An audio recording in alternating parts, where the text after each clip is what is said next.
Hi, everybody, and welcome once again to the Spartan Sports Report here on TV3. Brent Duncan joins us, who is the athletic director at CHS. You have a lot of news. I hope. Well, Depends on what the questions you have. let me suggest one of the mercy rule from the IHSAA in basketball. That's new. You just want to get Sam started. Well, Sam's on the fence on that one, I think, a little No, bit. it's the third rule that's gone in. You know, football went in about 2 years ago, to where if you're down 35 in the second half, the clock only stops on certain plays, scores, injuries, timeouts. Yes. Soccer put the mercy rule in this year. If they're ahead 5 goals, the clock will stay running no matter if there's a goal scored or not. And then if you get up 9 goals and you're at least halfway through the second half, the game automatically ends.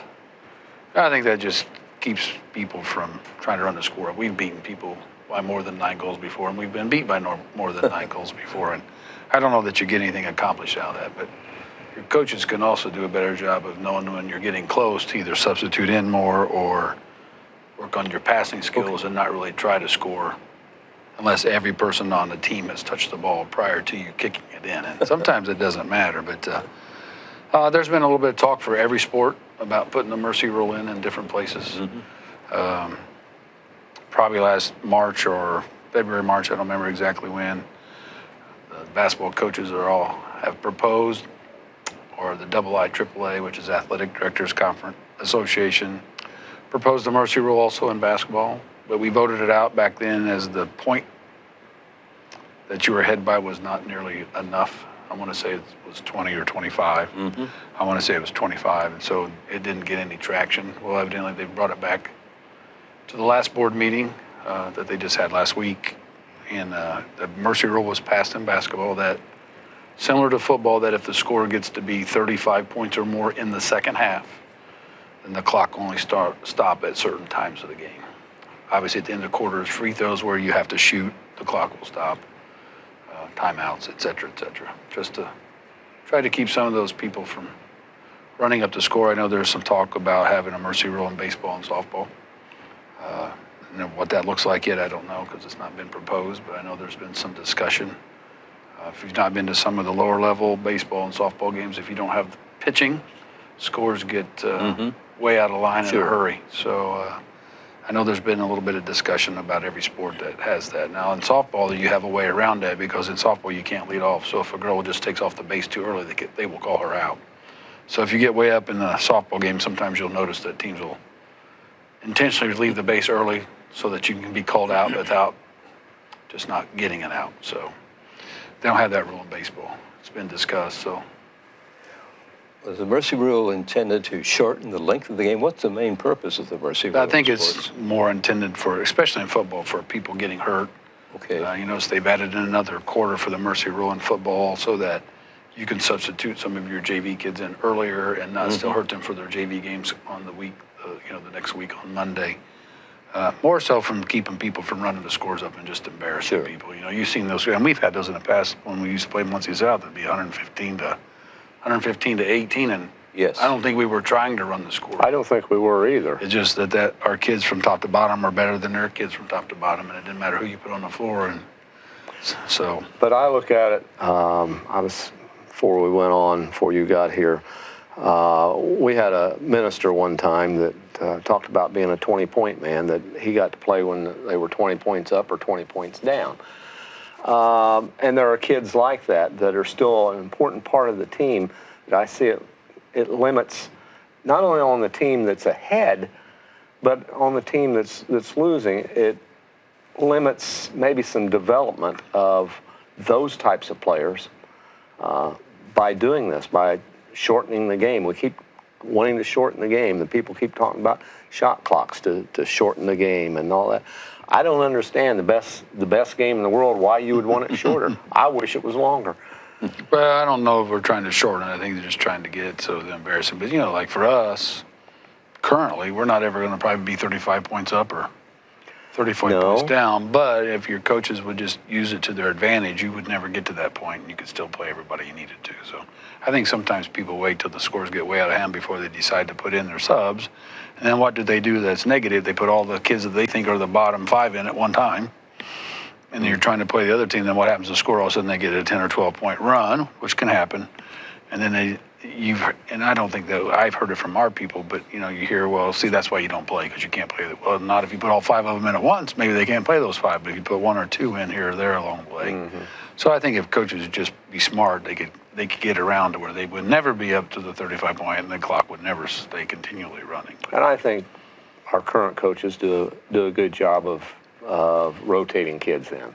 Yeah, I think once that it's in and out, depending on our kids and our talent, at least I can speak for Kerry because he's been here long enough that, he's going to play 8 or 9 if he feels comfortable playing it. But sometimes you don't always feel comfortable based on who your opponent is, and sometimes you just go with the horses that are running and things are going well. You don't like to change the way the game is flowing. So The it just object is depends. to win.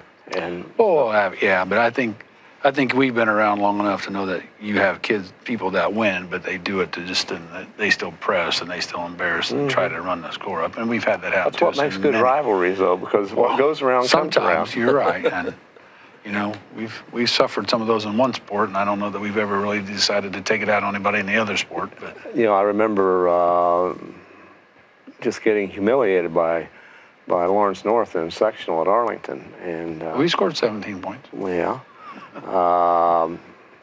Odin probably had 17 points in the first quarter, but that doesn't mean that we didn't keep playing them, and we still play them. Sure.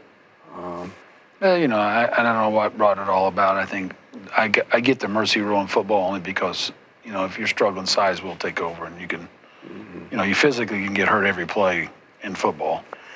But the other caveat that I read was that we'd have that mercy rule except in the state championship game.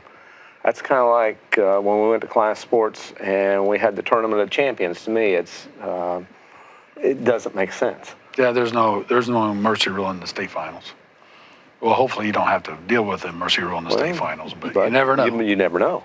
Right. So, and that's true in football and that's true in soccer. There's no limitation once you get to the state finals, only up through the semi-states and lower. Okay, so what's the thinking behind that? Can't answer that question.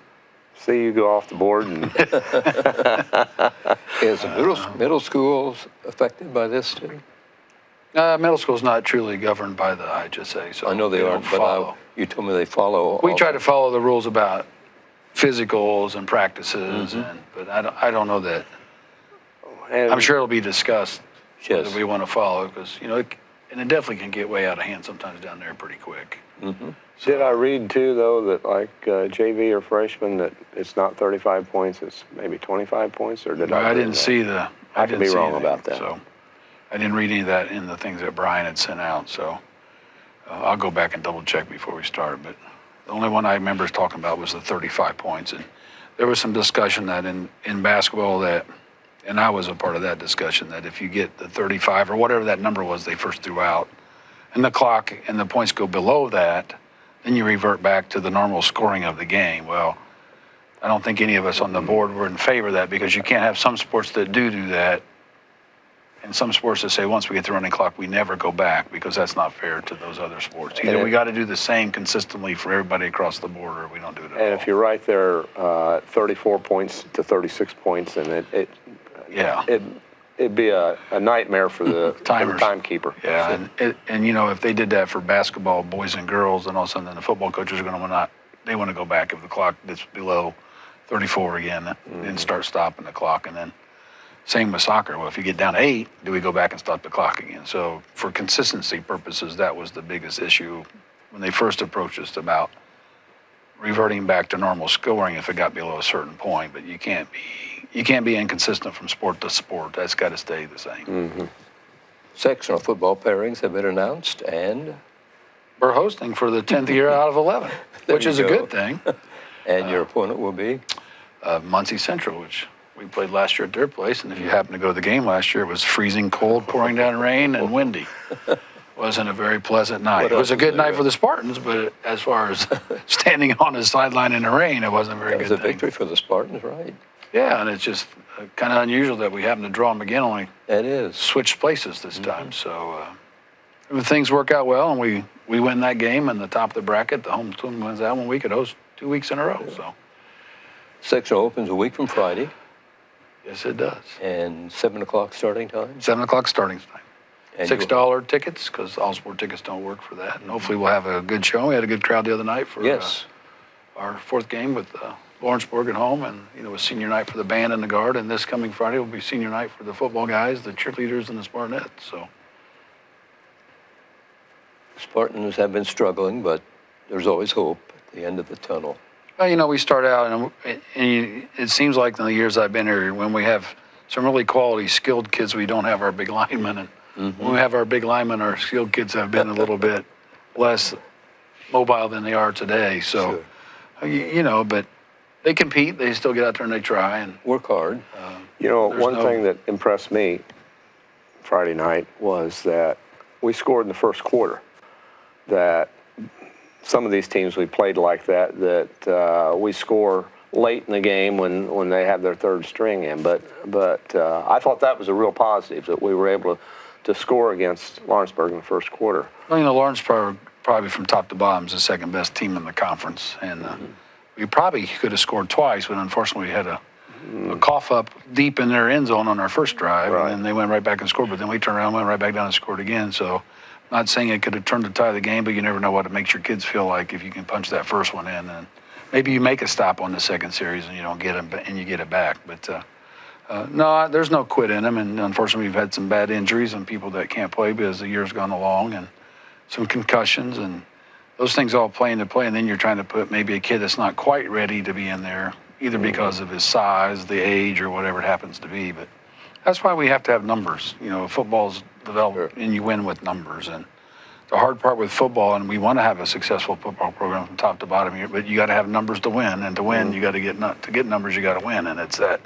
Well, I don't want to go out there because we're not winning. Well, you're not winning because you're not out there. Right. You could help us win. I'm not saying we would because you're there, but you have the ability to be on the team and help. And I look in high school, and I talk to kids all the time about going out and playing. They look like I'm talking to my left ear or something. But it doesn't matter if it's football or wrestling or swimming or whatever it is you talk to them about. It's like trying to get them involved sometimes is really difficult. But we keep plugging and we keep trying. And Sure.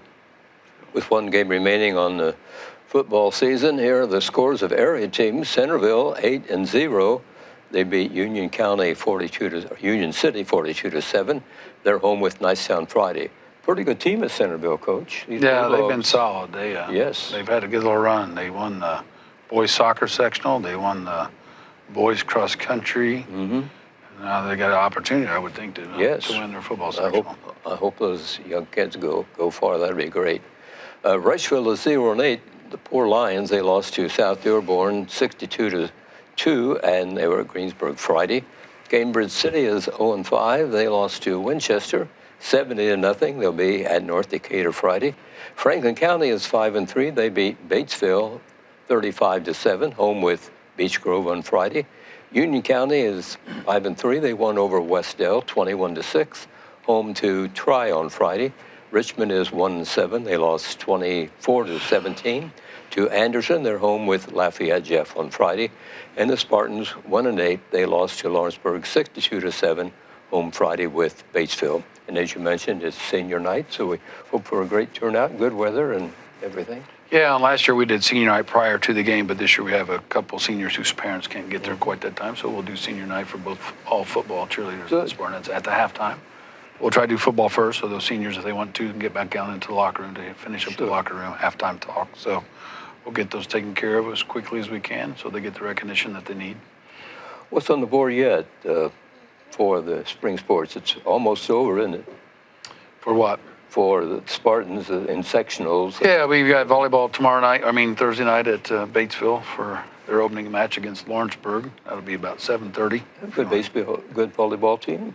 Yeah, we're 15-11, I believe, is the record, and played some really good competition and finished 6-1 in the conference. And it's just odd that the whole sectional is all the conference teams. Sure. So three of us are, except for East Central. So us and Lawrenceburg are both 6-1 in the conference heading in. Lawrenceburg by far has the best record of anybody in the whole sectional. So we happen to draw those out of the top, but we've already beaten them once. So maybe it's a good thing to play them right out of the chute again. And Where's the regional for the winner at the sectionals? I haven't even looked that far, so Okay, but we'll make sure we. didn't want to jinx them or what? No. Sometimes when I look ahead, things don't go real well. We had some kids do pretty well in the cross country sectional that we hosted.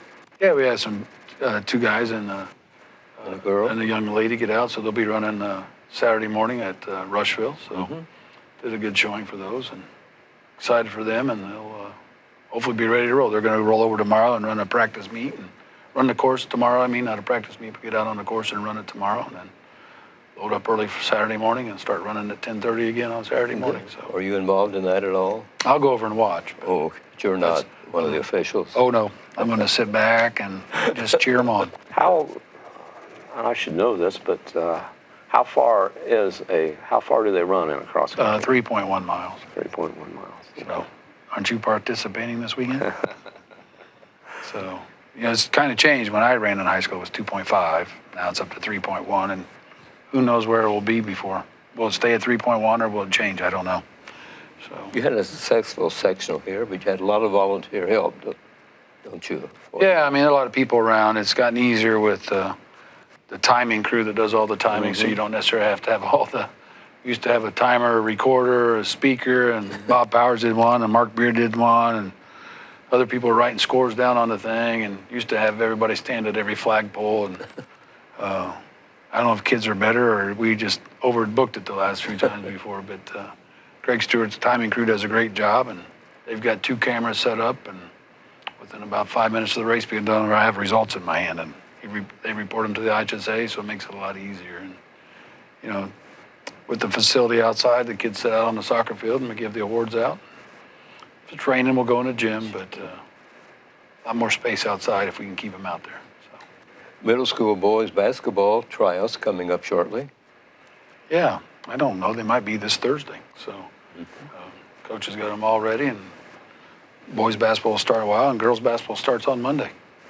Right. For at least the high school. Girls middle Right, school the starts girls, a little bit starts later. in January on the middle school. They're starting to open workouts in November, so they're already planning on their open gym times. And swimming's got a call-out meeting Thursday, so hopefully we'll have a lot of kids that come out for the swimming. And Joanne had a call-out meeting yesterday for gymnastics. I haven't heard how many girls showed up, so hopefully there'll be quite a few of those. Hope so. We added another team to our gymnastics invitational in February today, so we now have 10 teams coming and a couple individual schools. So And they field 4 teams for basketball. They have the red. And in the white middle team. school, they have the red and the white teams for both 7th and 8th grade. Yes. As long as we can get the numbers. Sometimes Sure. in the past we've struggled a little bit with numbers, but hopefully that'll continue to get better. So Coaches all in place for that? so far, you never know what happens tomorrow. But Well, that's so far, we'll see. So working on getting our assistant wrestling coach hired, and that letter will go in this week, and we'll have everybody on board. good. So still don't have a diver, so if we get a diver, we'll have to search and hunt hard for a diving coach. So as our diving coach is working on her PhD and things, she just didn't have enough time this year to vote to that. So if anybody wants to be interested in diving and helping out, let me know. Give us a call at the athletic office, and we'll at least talk to you. You don't have any student that is a diver? Our last one graduated, and we didn't have anybody I know besides we him. didn't have. And there wasn't anybody in the middle school diving last year. Okay, so I don't Good know if opportunity for somebody. somebody could have the whole stage by themselves if they got some body control and a little bit of will to get up on the diving board. So what does that mean with no diver? nothing, it'd just be nobody getting any points in that one event. Okay. There's enough other swimming events that it'll just be one that nobody scores any points. If the other school has a diver, then what happens? And we don't get any points in that event, and they do. It's kind of like pole vaulting. A lot of the TEC schools have pole vaulting. So when we run a TE school at our place, they don't get any points in pole vaulting. But when we go to their place, we don't pole vault because they don't have it. So it kind of hurts some of them in the sectional since we have 3 or 4 schools that still pole vault. And none of them do, so they don't have an opportunity to get points. So. In the high school, has the schedule changed for basketball practice? I know when we had Coach Brown on 2 or 3 weeks ago, he talked about being limited by the HSAA too. Well, they're still in the limited contact time. Are they?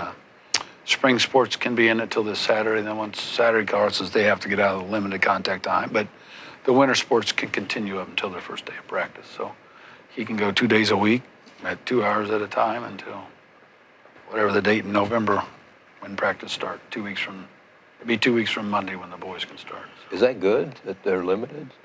What they can do? It's trying to make it fair. I don't know. Okay. I don't know if you can ever make it fair, but it's trying to make it consistent across the state. Sure. So, if school X down the road's doing one thing and school Y is doing something else, and one of them's doing more than the other one, then they Okay. unfortunately sold to the one that's not doing as much, hears it from everybody. So they've tried to level the playing field to some degree as best as they can, but Is this on the honor system that the coaches? yeah, it's self-policed by me and the Okay. coaches. So if we have an issue, then they'll come talk to me. But our coaches do a good job of trying Oh, to I'm follow sure, it. yes. But I can't say that's true about everybody across the state because I'm not in any other place. So there must be some reason why I've had it because somebody must have done something wrong or we wouldn't have it. So You don't want to be the one getting caught no, outside you don't want to be the one that has to come and present at the IHSA why you're not doing things the way you're supposed to be because I've sat in a few of those and they're not good questions to have to answer.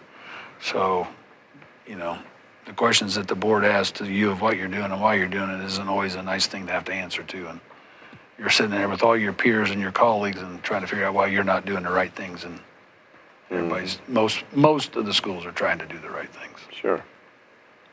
You've been on the board of directors at the ICAA. You're not right now. Would you like to be back on?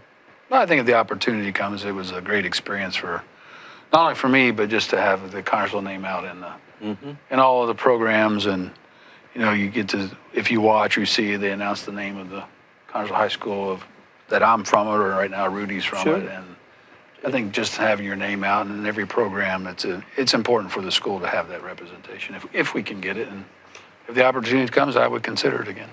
Well, hope it does. That's. I know you were on as the 4A in.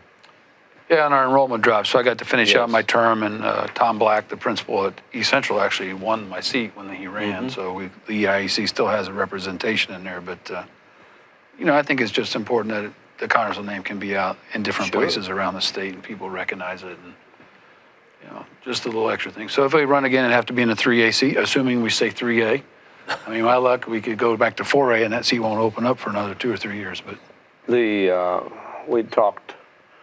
You'd talked about a fifth class when we talked halftime at football.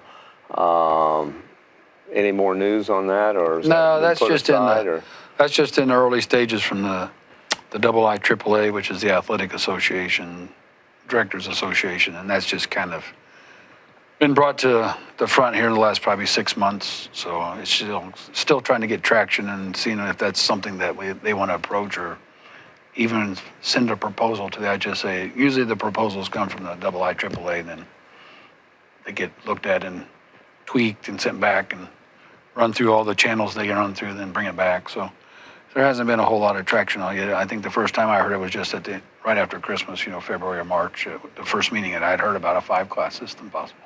So reclassification was put off a year because of the pandemic. Will that occur? Should occur this This year? April and May, yes. Okay. Assuming everything stays normal and we don't have a blow up and we lose some things. But the question is, what do you do with schools like Bar Reeve, who's actually a single A school, but have won enough volleyballs that they'll probably be 3A this year? How do you judge where they're at off of a 2A year and a 3A year?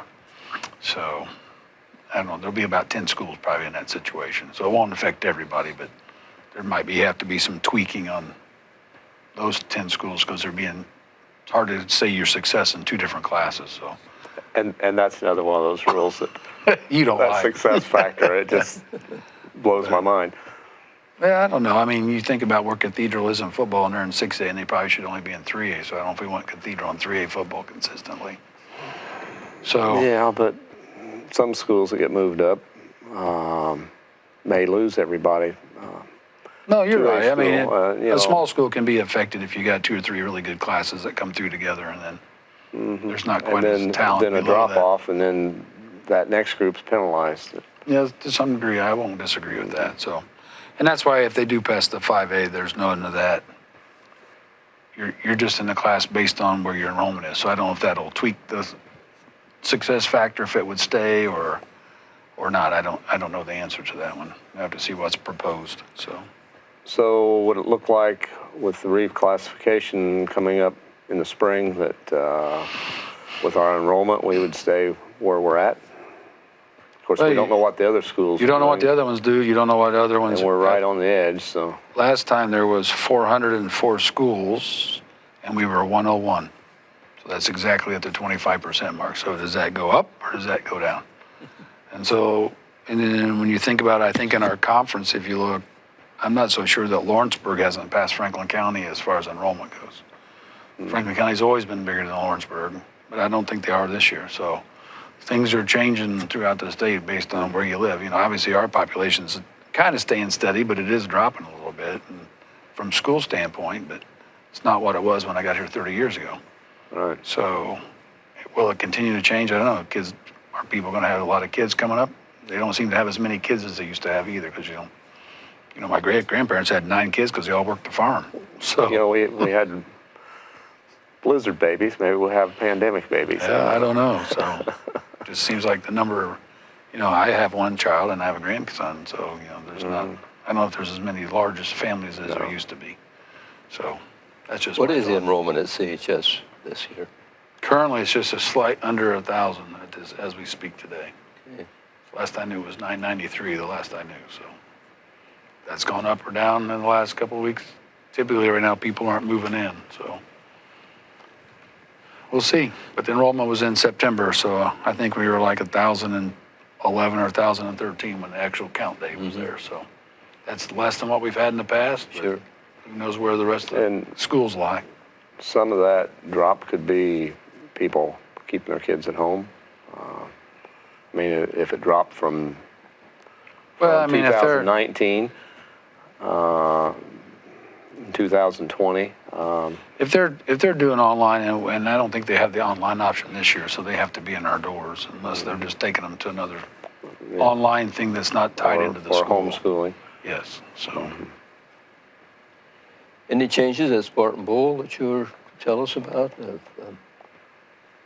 no, but it's 5,342 or whatever that number Okay, is. whatever that's. 5,000 something when we walk in the door on November the 26th or We hope 27th. everyone is filled and we can. I hope they come in with the girls. You know, the girls play before that, and hopefully when they open up with new PAL, and then we have that big shootout, hopefully everybody comes and sees the girls play. I mean, it's not just about the boys, and unfortunately sometimes I think we Sure. always just focus on what the boys do, and you know, the girls are in there just working just as hard, and Coach Harder does a great job with them, and hopefully in time she'll get things turned around just like Carrie has with the boys program. And you know, if you've been around the last couple of years, you know we have gotten better. We have, steadily. We got a little bit taller girls coming. We got a little bit more what I would think are athletic girls from top to bottom. So let's hope that Yes. you know, and with Michelle and, you know, Laura Richards Igney now, and, you know, back in the fold with a little bit of college experience and understand what it was like to be a Lady Spartan. And, you know, we have Chad House helping at the JV level, and Rick Brown at the freshman. And then every now and then at the middle school, you know, Shayna Williams, it's Williams now, Shayna Sparks then sticks her head in help. So you got some ladies that have played and Sure. can relate to the girls, and Laura can still get out and play. I've seen her practice before, so hopefully we'll have a good crowd to watch our girls. You know, if we have a good basketball season, no matter if it's boys or girls, our people are coming. So, and I'd like for them to come, whatever you think, because the kids Sure. working hard and they enjoy that enthusiasm and the crowd and the noise. And It's the only place we go that I know of where where there's a band and halftime entertainment, Yes. like with the Spartanettes. That other places, other girls' games we go to, you don't see that. Maybe Rushville, but well, you know, we've been to a lot of places where they don't even send their cheerleaders to the girls' games. And, you know, I know we don't always have a large crowd, and I like to have it bigger, but if you have the away crowd, our crowd is always bigger than the away home crowd. There's no doubt about that in my mind. So for most places, there are those rare occasions that they aren't, but for most places, our home crowds are bigger than any of the away crowds we go to absolutely. for their home crowd. So Brent, as always, thanks for joining us. happy to be here. Always good to talk about our kids.